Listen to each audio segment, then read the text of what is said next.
Bismillahirrahmanirrahim. Assalamualaikum warahmatullahi wabarakatuh.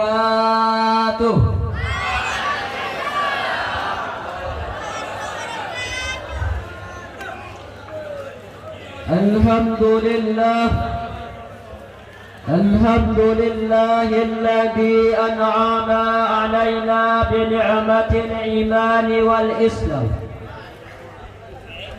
Alladzi 'allama bil qalam. 'allamal insana ma lam ya'lam. Wa sallallahu ala sayyidina Muhammad سيد الأعراب والعجم.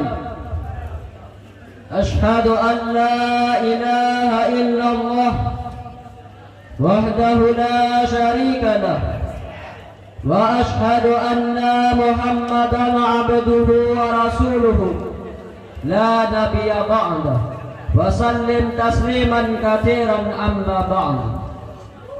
Hadirin sidang pendengar dimanapun Anda berada, mengawali perjumpaan kita, marilah kita mendahulukan rasa syukur terhadap Allah Subhanahu wa Ta'ala yang telah melimpahkan taufik dan hidayahnya, sehingga pada saat dan detik yang berbahagia ini kita dapat menyaksikan pendha'i kondang yang sedang menyampaikan ceramahnya di hadapan para hadirin sekalian. Salawat dan salam kepada sang arsitek yang merumuskan bangunan kejayaan Islam yang berdiri dengan sangat kokoh di masa kebangkitannya. Seterusnya kepada al dan sahabat yang telah rela menjadi jembatan bagi Nabi ketika beliau sedang menegakkan kalimatul haq di atas permukaan bumi ini. Doa restu kepada alim ulama, ulama yang mutaqaddimin, mutaakhirin, tabi'in, tabi'in, ulama akhir zaman maupun ulama yang masih bersama dengan kita, yang sangat kita harapkan barakah daripada ilmu. Sebelum kami menayangkan sebuah orasi di layar kaca TV Anda, alangkah indahnya kami mengatur kata-kata ketakziman kami terlebih dahulu. Dalam ta'zim hormat mulia kami kepada guru besar, yaitu Abu selaku pimpinan daerah Serambi Aceh. Ta'zim kami kepada seluruh jajaran asatidz dan menteri-menteri Serambi Aceh. Ta'zim kami kepada seluruh panitia Isra Mi'raj Nabi Muhammad sallallahu alaihi wasallam. Ta'zim kami kepada seluruh hadirin dan hadirat yang dirahmati Allah. Dalam ta'zim hormat mulia sayang kami kepada seluruh dewan juri yang kami cintai.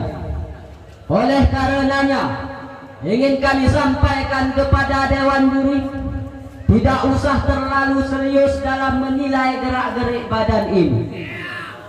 Cukup yang mulia membuat angka yang sudah tertera di dalam jiwa ini dengan cara yang mulia menggoyangkan pena yang mulia dan membuat angka sendirian. Terima kasih kami ucapkan kepada Bapak moderator acara yang telah memanggil nomor undian kami, sehingga pada saat yang menegangkan ini kami akan mengelupas sekelumit masalah yang tersusun di bawah tajuk tema Pemuda-pemudi jauhilah nikmat pembawa laknat.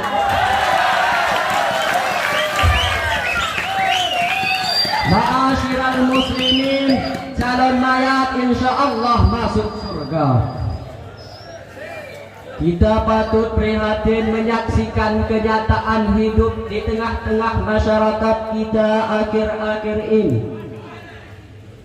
di mana krisis moral dan spiritual sedang melanda generasi penerus kita karena kurangnya pengetahuan mereka akan norma-norma agama.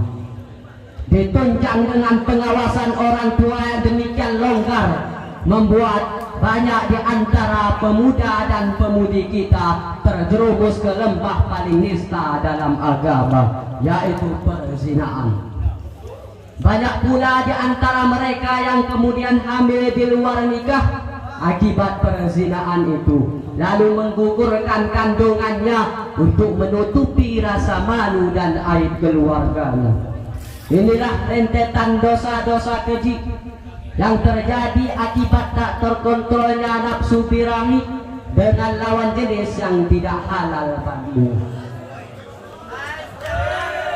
Ma'asyiral muslimin, calon mayat insya Allah masuk surga. Jika saja kita mengetahui buruknya melakukan zina, niscaya kita akan selalu waspada dengan hal-hal yang bisa bermuara padanya. Zina itu suatu kehinaan yang akan menghancurkan bangunan yang megah, menunjukkan kepala yang berwibawa, menghitamkan wajah yang putih, dan membesukkan lisan yang tajam. Dan itu adalah kehinaan yang paling berpeluang menangkalkan baju kehormatan. Bagaimanapun indahnya baju kehormatan itu, dan juga merupakan kotoran hitam yang bila menimpa satu keluarga maka akan menghapus lembaran-lembaran putih dalam hidupnya. Kemudian pandangan mata pun tidak memandang mereka kecuali sebagai sesuatu yang hitam dan jelek. Allah Subhanahu wa ta'ala secara jelas telah mengharamkan zina. Karena zina adalah sarana, oleh karenanya kita harus menjauhinya. Allah Subhanahu wa ta'ala secara jelas telah mengharamkan zina karena kejinya perbuatan zina dan jeleknya sarana pengantarnya. Maka Allah melarang sarana dan penyebab zina, karena itu adalah langkah awal sebelum terperosok ke dalamnya. Sebagaimana Allah Subhanahu wa ta'ala berfirman, Bismillahirrahmanirrahim, wala taqrabuz zina innahu kana fahishatan wa sa'a sabila. Artinya, dan janganlah kamu mendekati zina, karena sesungguhnya zina itu suatu perbuatan yang keji dan suatu jalan yang buruk. Quran surat Al-Isra ayat 32. Kaum muslimin dimanapun anda berada, peribahasa mengatakan tidak ada asap kalau tidak ada api, tidak ada akibat jika tidak ada sebab yang melatar belakangi. Lalu apakah gerangan sebab-sebab yang melatar belakangi terjadinya perzinaan? Sebab-sebab mengapa seorang sampai terjerumus ke lembah nista perzinaan, di antaranya adalah ikhtilat, pergaulan dengan lawan jenis yang terlalu bebas. Contoh paling dekat dan sudah menjadi pandangan umum di lingkungan kita adalah pacaran. Ironisnya pacaran yang membuat banyak orang yang terjerumus ke zina telah dianggap sebagai hal yang lumrah dalam masyarakat kita. Bahkan banyak orang tua yang merasa khawatir anaknya menjadi perawan tua dikarenakan tidak mau berpacaran. Maka pandangan orang tua seperti ini sangat berpotensi menjerumuskan anaknya ke lembah perzinaan. Orang tualah yang berkewajiban mencari jodoh untuknya jika masanya sudah sampai. Lalu apakah kira-kira yang menimpa kaum muslimin yang melakukan perzinahan? Maka kita lihatlah tanda-tanda kita di dunia. Maka lihatlah wajah mereka. Wajah-wajah para penzina akan kelihatan hitam. Meskipun kulit mereka putih, tapi pada hakikatnya ada hitam dan gelap. Hati menjadi gelap karena kehilangan nurnya. Jiwanya dipenuhi dengan kesedihan, kegundahan, jauh dari kenikmatan. Dan Allah juga akan mencabut iman daripada mereka yang melakukan perzinahan. Sesuai dengan sabda Nabi Sallallahu Alaihi Wasallam yang diriwayatkan dari Abu Hurairah, bahwa dia berkata bahwa Rasulullah Sallallahu Alaihi Wasallam bersabda, Bismillahirrahmanirrahim, Idza zadal abdu aw syaribal kamara naza'allahu anhu al-iman kama yakla'u al-insanu al-qamisa min ra'sihi. Artinya, apabila seseorang berbuat zina atau meminum khamar, maka Allah akan mencabut iman daripadanya sebagaimana orang melepas baju dari kepalanya. Hadis riwayat Al-Hakim. Kaum muslimin dimanapun anda berada, timbul pertanyaan, apa sih enaknya melakukan zina? Zina merupakan nikmat sesaat yang membawa laknat selamanya.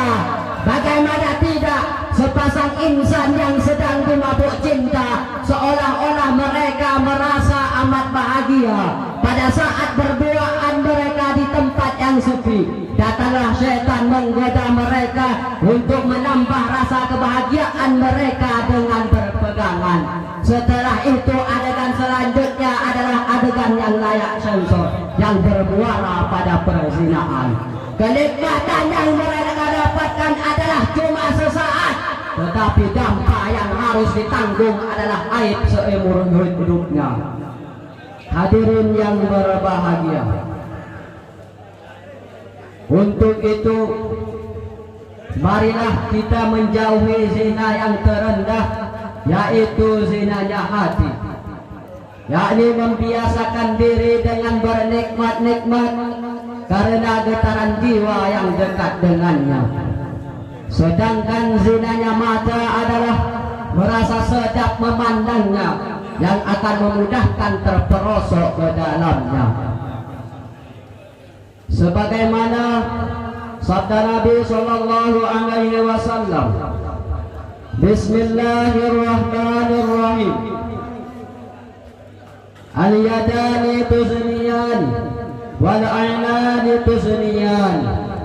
Artinya, kedua tangan itu berbuat zina, demikian pula kedua mata.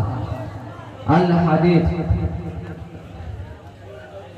Orang pun tidak mungkin langsung berzina apabila tidak didahului dengan pandangan-pandangan yang haram.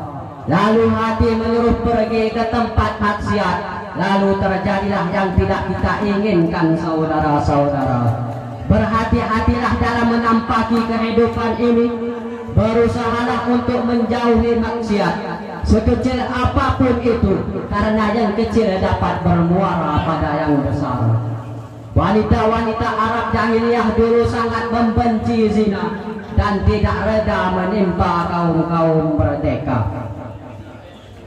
Ketika Rasulullah Sallallahu Alaihi Wasallam membiat mereka untuk tidak mempersekutukan Allah dengan sesuatu pun, tidak mencuri dan berzina, Hindun binti Utbah bertanya dengan penuh keheranan, Apakah ada orang merdeka yang melakukan zina wahai Rasul? Ingatlah kata Rasul bahwa Allah melihat kita, maka janganlah sekali-kali melanggar perintahnya dan terpelosok ke dalam apa yang ia murkai. Sedangkan adapun bagi mereka yang sudah terlanjur pernah melakukan zina, maka sekarang juga, detik ini juga bertaubat kepada Allah Subhanahu wa Ta'ala, karena sesungguhnya Allah adalah Zat yang maha suci. Allah menerima taubat siapa dari para hambanya yang benar-benar ingin kembali ke jalan yang lurus yang diridhoinya. Sebagaimana dijelaskan di dalam firman-Nya, Bismillahirrahmanirrahim. Wa inna lagaffarun liman taba wa amana wa amila salihan tsumma ihtada. Artinya, dan sesungguhnya aku maha pengampun bagi orang yang bertaubat, beriman, beramal saleh dan tetap di jalan yang lurus. Quran surat At-Taha. Adapun intisari dari uraian singkat di atas tadi, yang pertama, jauhilah pandangan kita dari maksiat, karena langkah awal terjadinya zina adalah memandang. Yang kedua, janganlah kamu mendekati zina, sesungguhnya zina itu suatu perbuatan yang keji dan suatu jalan yang mungkar. Mungkin hanya ini yang dapat kami sampaikan. Lebih dan kurang kami mohon maaf. Wabillahi taufiq wal hidayah. Wa ridha wal hidayah. Wassalamu alaikum warahmatullahi wabarakatuh.